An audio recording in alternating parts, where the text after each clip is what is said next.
টিকাকরণ হচ্ছে এমন একটা পদ্ধতি যে ক্ষেত্রে কোনো একটা জীবাণুর দেহাংশ বা সেই মৃত জীবাণু বা সেই জীবাণুর অ্যান্টিজেন এরকম কিছু অংশ নিয়ে অর্থাৎ সেই অ্যান্টিজেনটা তো দেহে প্রবেশ করলো, কিন্তু কখনোই সেই জীবাণুটা দেহে প্রবেশ করলো না, রোগ সৃষ্টি হবে না। দেহ জেনে যাবে যে এই ধরনের জীবাণু এই অ্যান্টিজেন এলে আমাকে এই প্রতিরোধ ব্যবস্থা নিতে হবে, এই অ্যান্টিবডি তৈরি করতে হবে।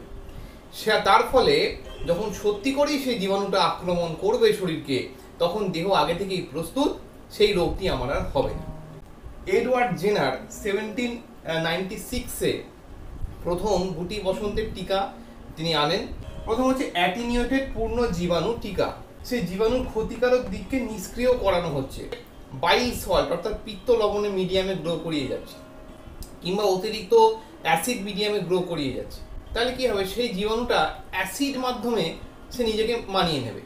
সেইটাকে এবার যদি দেহের মাধ্যমে আমি দিয়ে দিই, তাহলে দেহে সে আর বংশবৃদ্ধি করতে পারবে না। কিন্তু সেই জীবাণু যেগুলোকে ঢোকালাম তার অ্যান্টিজেনটা তো আছে, সেই অ্যান্টিজেনটা থেকে দেহ চিনে নেবে, দেহ অ্যান্টিবডি বানিয়ে এবং মেমোরি বি কোষ, মেমোরি টি কোষ, যেটাকে বলা হয় সেকেন্ডারি ইমিউন রেসপন্স, সেই মেমোরি বি কোষ ও টি কোষ বানিয়ে রেখে দেবে। তার ফলে সত্যিই যখন সেই জীবাণুটা ঢুকবে, তখন তার বিরুদ্ধে খুব দ্রুত প্রতিরোধ ব্যবস্থা নেওয়া যাবে, রোগটা চট করে আর হবে না।